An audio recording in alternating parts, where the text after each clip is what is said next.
जो काम आज तक किसी मुस्लिम नेता नहीं कर पाया, वो काम शुभेंदु अधिकारी ने करके दिखाया है।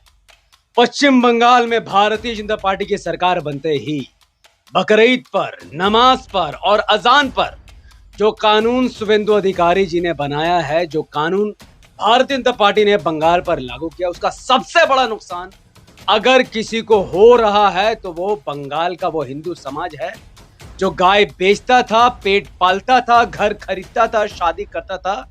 उनके तमाम के तमाम बिजनेस पर शुभेंदु अधिकारी जी ने पानी फेर दिया। साथ ही मैंने ऐसा क्यों कहा कि जो काम मुसलमान नहीं कर पाया वो काम शुभेंदु अधिकारी ने करके दिखाया, इसलिए नहीं कि हिंदू का नुकसान हुआ, नहीं।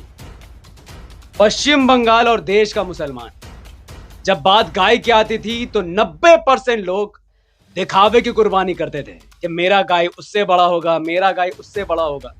शुभेंदु अधिकारी ने ऐसा कानून बना दिया कि अब गाय तुम ला ही नहीं सकते हो। बड़ा और छोटा तो बहुत दूर की बात है। इस साल सिर्फ शुभेंदु अधिकारी की वजह से इस साल पूरे भारत और खास तौर पर पश्चिम बंगाल में जो कुर्बानी होगी वो खालिस अल्लाह सुब्हानहू व तआला की रजा के लिए होगी, ना कि दिखावा के लिए। तो इस वीडियो को अंत तक समझेंगे। कुर्बानी पर कानून क्या है, नमाज पर कानून क्या है और लाउड स्पीकर पर क्या कानून है। इस वीडियो को अंत तक देखने वाला पश्चिम बंगाल का हर नागरिक जागरूक हो जाएगा और वो शुभेंदु अधिकारी के लिए ताली बजाएगा। इसलिए नहीं क्योंकि उसने कानून बनाया मुसलमानों के खिलाफ, ये आधा अधूरा ज्ञान है। वीडियो को अंत तक देखने से पहले अस्सलाम वालेकुम वरहमतुल्लाहि वबरकातुहू। अल्लाह के नाम से शुरू जो बड़ा मेहरबान और निहायत रहम करने वाला है। मैं हूं मोहम्मद हफीज अंसारी और आप देख रहे हैं द बॉडीगार्ड। तो पश्चिम बंगाल में स्लॉटर कंट्रोल एक्ट 1950 को लागू कर दिया गया है। ये कानून शुभेंदु अधिकारी जी या फिर भारतीय जनता पार्टी ने नहीं बनाया।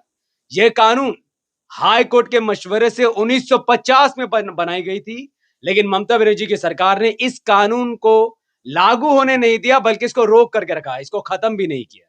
ठीक, इस कानून पर बात करने से पहले यह बात सही तरीके से समझ जाइए कि हमारे देश में अधिकतर हिंदू समाज के लोग, खास करके इसमें यादव हैं और खास करके दास कम्युनिटी और उच्च जाति के ब्राह्मण हैं, जो गाय को पालते हैं और फिर मुसलमानों को गाय बेचते हैं। तो मोटा मोटी बात यह है कि हिंदू गाय पालता है और बेचता है और मुस्लिम इज अ बुचर, मुसलमान गाय को खरीदता है और उसकी बलि देता है, कुर्बानी देता है या फिर काट कर उसको बेचता है। इस कॉन्सेप्ट को आप पकड़ के रखें क्योंकि यही सच्चाई है। ज्यादातर मैं बात कर रहा हूं। अब ये जो स्लॉटर कंट्रोल एक्ट 1950 है, जिसको आज बंगाल में लागू किया गया है, इसका सबसे पहला नियम है कि आपको फिट सर्टिफिकेट लेना पड़ेगा, फिटनेस सर्टिफिकेट। तो शुभेंदु अधिकारी जी, शायद आप भूल गए कि मुसलमान कुर्बानी के लिए बड़े जानवर जो खरीदता है, गाय, बैल, ऊंट और भैंस, वो कोई दौड़ाने और कंपटीशन के लिए नहीं खरीदता है। जो आप फिटनेस सर्टिफिकेट मांग रहे हैं, वो कुर्बानी करने के लिए खरीदता है। मुस्लिम समाज जानवर खरीदता है, उसको काटता है, कुर्बान करता है और फिर उसके गोश्त को फ्री ऑफ कॉस्ट गरीबों में बांट देता है। जो गरीब पूरे साल सब्जी खाकर जिंदा रहता है, मुसलमानों के त्योहार की वजह से उस गरीब घर में इतना गोश्त पहुंच जाता है कि वो कम से कम 3-4 महीने तक उसी गोश्त को भून भून कर खाते रहता है। उसके अंदर का जो प्रोटीन का कमी था, वो मुसलमानों के त्योहार की वजह से दूर हो जाता है। चाहे वो हिंदू या मुसलमान, मुसलमान सबको गोश्त बांटता है, चाहे वो बकरे का हो या बड़े का हो या फिर किसी और जानवर का हो। ये चीज क्लियर करते, इसमें फिटनेस सर्टिफिकेट का क्या जरूरत है। चलिए दूसरे कानून की बात करें।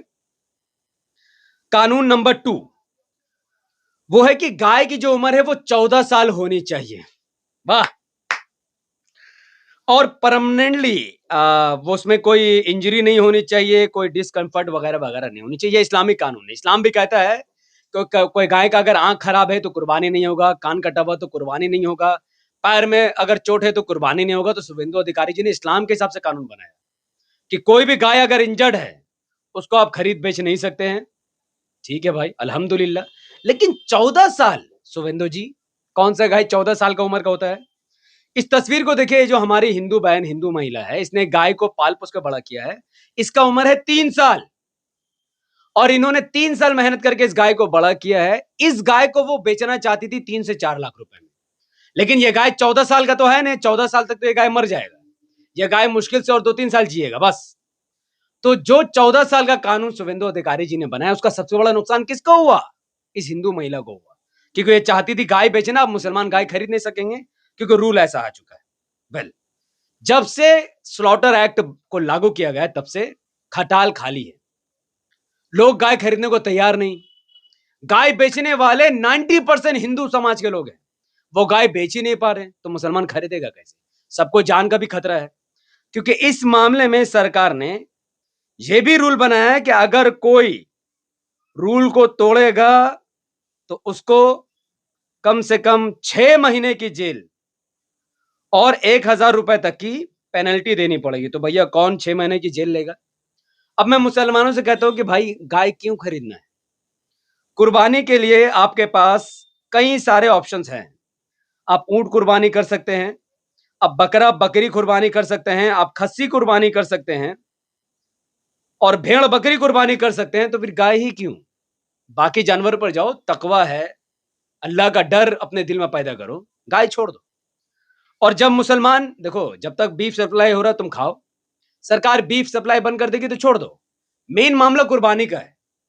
कुर्बानी अगर मुसलमान गाय नहीं खरीदेगा तो इसका सबसे बड़ा नुकसान गाय बेचने वाला, पालने वाला यादव समाज और हिंदू समाज का है। अब ये जितने रोते हुए आपको चेहरे दिख रहे, सोशल मीडिया में आपको वीडियो दिखता होगा कि हिंदू समाज के लोग रो रहे हैं गाय के। क्यों रो रहे हैं आप जानते हैं? जिस गाय को ये लोग कटैया में देते हैं, यही लोग हैं जो गाय को कटैया में देते हैं, उस गाय के इसको मिलते हैं 4,000, 5,000, 10,000 रुपए। वही गाय को कुर्बानी के दिन ये लोग मुस्लिम समाज को बेचते हैं 40,000, 50,000, 60,000। यानी कुर्बानी के दिन जो मुस्लिम समाज गाय खरीदता है, उसका उसका सबसे बड़ा प्रॉफिट हिंदू समाज को जाता है। कुर्बानी की वजह से, मुसलमानों के गाय खरीदने की वजह से हिंदू समाज घर खरीद पाता है, इतना पैसा कमा लेता है, शादी कर पाता है, जमीन खरीद पाता है, बिजनेस को एक्सपैंड कर पाता है। लेकिन कुर्बानी में गाय ना बिकने की वजह से वही हिंदू समाज, अब उसका जमीन बिकेगा, उसका घर बिकेगा और उसका तमाम धंधा चौपट हो जाएगा। तो जब सरकार कह रही है कि गाय मत खरीदो, सरकार को अगर इनकी परवाह नहीं है तो मुसलमान क्यों इतना पगलाया हुआ है गाय खरीदने के लिए? कोई जरूरत नहीं है गाय कुर्बानी करने की। अगर सरकार अंत में कोई छूट दे भी दे तो भी मुसलमान गाय ना खरीदे। मैं हाथ जोड़कर रिक्वेस्ट कर रहा हूं, दूसरे समाज की भावना को समझिए। अगर उनको आपके गाय खाने से दिक्कत है तो क्यों गाय खरीद रहे हो? छोड़ दो गाय को, खस्सी खरीदो।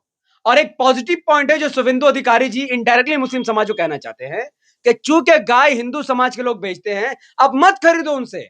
खस्सी का पूरा कारोबार मुस्लिम समाज करता है 99%। तो खस्सी खरीदो, खाओ, तुम, फायदा भी तुम्हारा, मुनाफा भी तुम्हारा। मुस्लिम खरीद रहा, मुस्लिम बेच रहा है, तो तुम खस्सी क्यों नहीं खरीदना चाहते भाई? किस बात का जिद बांध के बैठे हुए तुम? तो ये रहा गाय और खस्सी की बात। जिस दिन मुसलमान कुर्बानी में खाना छोड़ देगा, उस दिन देश का हिंदू समाज खुद सीएम के पास जाएगा और कहेगा भैया गाय माता जो भी है हमको नहीं मालूम, हमको गाय बेचने दो।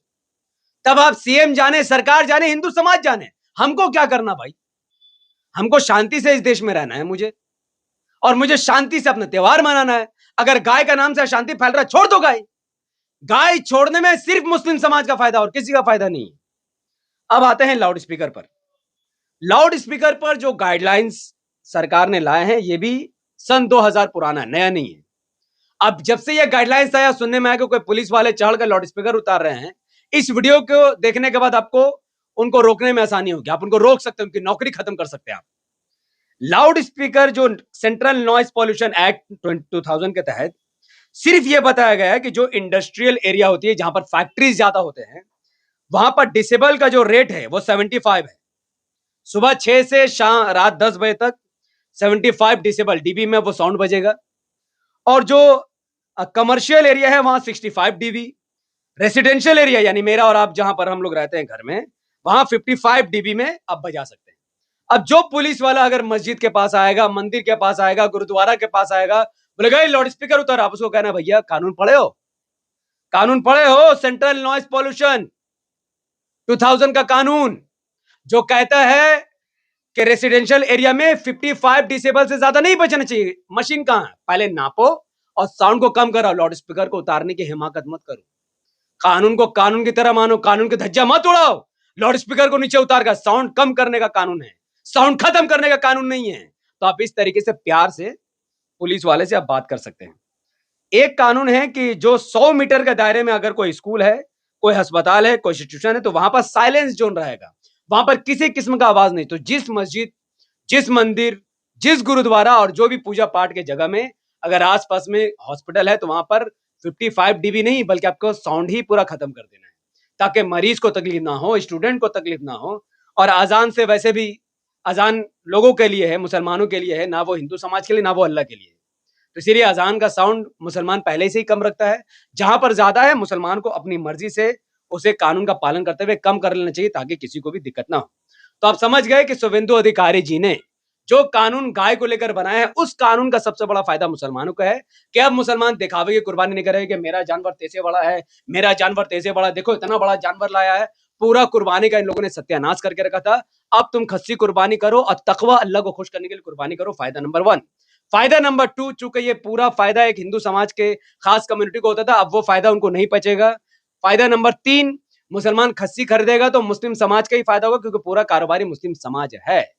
तो ये 3 बड़े फायदे मुसलमानों के हैं, और मुसलमानों को इस कानून का पालन करना चाहिए। शुभेंदु अधिकारी जी ने जो कानून लाया है, इस कानून का पश्चिम बंगाल के मुसलमानों को फायदा उठाना चाहिए। और अगर लास्ट में पुलिस कहता है गाय लाओ गाय लाओ, मत लाना, मत लाना। अगर यही पुलिस वाले आपको अगर पकड़ लेंगे तो कानून अब भी पेपर में है, वो आपको 6 महीने तक जेल में डाल देंगे। एक गाय के चक्कर में 6 महीना जेल में जाके चक्की पीसोगे। क्या मूर्ख हो भाई, क्या मूर्ख हो तुम लोग। मूर्खता छोड़ो, गाय को इग्नोर मारो। नॉर्मल बीफ जब तक मिलेगा खाओ, कुर्बानी मत करो गाय का। कुर्बानी से दूर हो जाओ, इसी में शांति है, इसी में उन्नति है, और इसी में फायदा है। जितना हो सकता है इस वीडियो को धड़ाधड़ शेयर करो, ताकि पश्चिम बंगाल के कोने कोने हर घर तक ये वीडियो पहुंच जाए, और वो गाय की कुर्बानी से बच जाए, अपनी जान को भी बचाए, अपना पैसा भी बचाए, और एक एक तीर से 2 निशाना मार दे। आप समझ रहे मैं क्या कह रहा हूं। बहुत बहुत शुक्रिया। द पॉलिटिकल को देखने के लिए सब्सक्राइब बेल आइकन को हिट कीजिए, और फेसबुक में देख रहे हैं तो इसे फॉलो करके 5 बड़े ग्रुप में शेयर कीजिए। बहुत बहुत शुक्रिया। मिलते हैं अगले वीडियो में। अस्सलाम वालेकुम बरकात। अगर कोई बात है, कोई टिप्पणी है तो कमेंट पर रख सकते हैं। आप आजादी से अपना कमेंट कर सकते हैं। Thank you.